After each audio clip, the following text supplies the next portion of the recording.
Thank you, Advancement Courses, for sponsoring today's show. Stay tuned for how to save 20% on online professional development.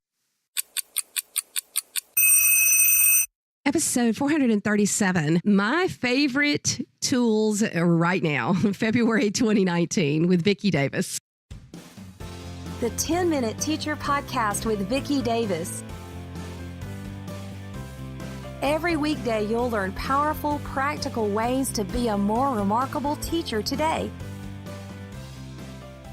Hey everybody, so as we talk about love and teaching and the tools that we use, I thought I would share with you some of the things that I use every single day. Now, a couple of weeks ago, I actually shared a lot of these in my newsletter. So check out my newsletter, coolcatteacher.com/newsletter, and I send that out every weekend. Now, first of all, there's Nearpod. Nearpod is my favorite tool for presentations. My students can use their iPhones or their iPads or the computers in the classroom to follow along and see the slides. But now every third or fourth slide, I have an interactive feature. So I can have quick formative assessment tools. I can have them draw. I can have them brainstorm, or I can even put in a 3D or virtual field trip, or I can do a quick formative or even summative assessment quiz right inside the presentation. And then when I get done, I go back and I look later at the engagement and take the grade for the day. So that's awesome. The second one is Edpuzzle. Now, I've been using Edpuzzle for several years, and I have the in-flip method of teaching. So I do make videos, but we use them in the classroom.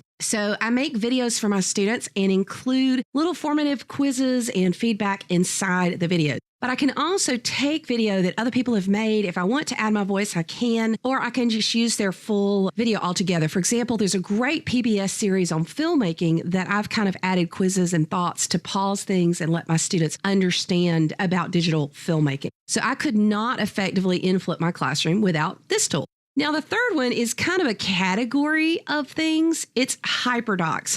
Now, if you're using Google Classroom like I am, the HyperDocs are these easy to use activities. I'm not going to say worksheet because a good HyperDoc is not a worksheet at all, but it's like an experience. Now, you could do this in non-Google tools, but there are so many free HyperDocs available, and I'll link to some resources in the show notes, but they can make your classroom pretty paperless and give you some really easy tools to adapt for your needs. And I'll also include in the show notes my free digital citizenship HyperDocs that you can use.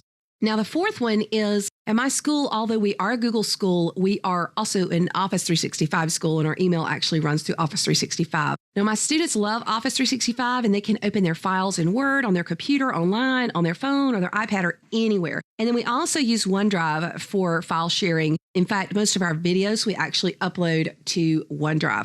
Now, Office 365 is used very heavily in colleges, and I find that it's invaluable. So, for example, when we were making our budget for the Sherwood Showstoppers, which is the name of our digital film class, I was able to share it, and we were actually able to edit simultaneously inside Excel 365, but also some people were online in the online version because they hadn't installed Excel. Somebody was on their phone and the rest of us were on our computers, and we were all editing live. Of course, it won't let you edit in the same cell, but we were editing the same document, and that was awesome. Now, the fifth one is actually a technique.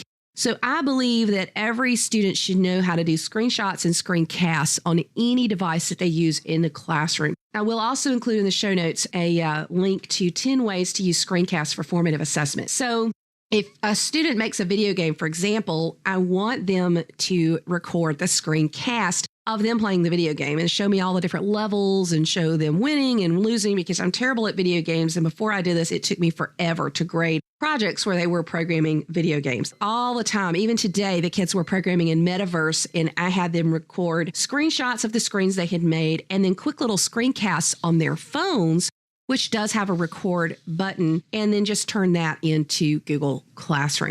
Now, I have two tools here for Mac, and they're just so useful to me. So there's this weird little tool called Yoink. That's Yoink, Yoink, Yoink. And with my Southern accent, I'm sure that some of you are just laughing at me right now. But anyway, it's like this little sidebar thing that's there. And when I drag files, I can put them there temporarily before I drag them somewhere else. So it's just like a really easy tray, and it really should have been part of the Mac operating system. It's so very useful, and I really, really like it. The second was I got this app called Clean My Mac, and it's really helped me speed up my Mac, take off the extra files, just really get it running. And I went from 30 gigs of free space to 125 in about 45 minutes of just kind of going through all of the processes in Clean My Mac. And I just found it so useful. I had to get it because there were a couple of startup tasks that I could not get rid of, even as I was digging under the hood in my Mac. And I'm just like, okay, I'm done with it.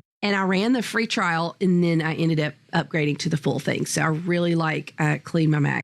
Now, for my notes, I'm still using Evernote, and I know that a lot of folks are really not so crazy about Evernote anymore, or they're concerned about the future of Evernote just because of the management changes that have happened. So a lot of longtime employees who've been at Evernote for a really long time have left, and there are folks who are kind of concerned about that. And I understand that, but for right now, Evernote is just it. I tried to swap to OneNote the summer, July, August, September, and when we converted to Office 365, the early October, somehow Microsoft messed up the subscription. There was nothing we could do about it. And I emailed them, we contacted them. And they said basically we lost all that content. And we really had some problems converting from the regular Office subscription to Office 365. I'm not sure why, but I lost everything that I had in OneNote and I was trying to copy it over. It was just the biggest headache. And I'm like, you know what?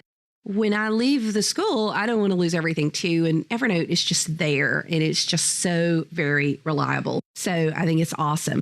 Just a few more things that I would like to give you. So for my calendar on my Mac, I didn't really like the sidebar. It wasn't very effective for me. So I use a tool called Itsycal, Itsycal, that just let me look real quickly at my calendar on my Mac. Now, on my phone and my iPad, I use Fantastical, and I may eventually switch to it on my Mac. I'm not sure. Now, I've got a really new handy task manager. I don't need to put a lot in my computer because I really like to use paper for most things, but sometimes I need to tell my Alexa device to remind me of something or, something like that. And so Good Task 3 actually sits on top of the Reminders app tool, and it is just so very useful. And that's what I'm using because if I put it in my Reminders, whatever tool I use that on, it goes into Good Task. And then Good Task has some additional features built on top of it that even lets you do kind of like project management. So it's very, very useful. And of course, the last one, I still can't live without Dropbox. It's a great tool. It's fantastic and just so very useful. So these are some of the things that I use every single day. I mean, I've got other apps I use, like Camtasia, ScreenFlow, the full Adobe suite. I mean, I use all of that, but these are things that I use every single day and love them. So I hope you find them useful for you. Start off the new year strong by planning your professional development with Advancement Courses. They offer over 200 online graduate-level PD courses in 19 different subject areas for K-12 teachers just like us. And because they're online and self-paced, you can take them anywhere and anytime with up to 6 months to complete.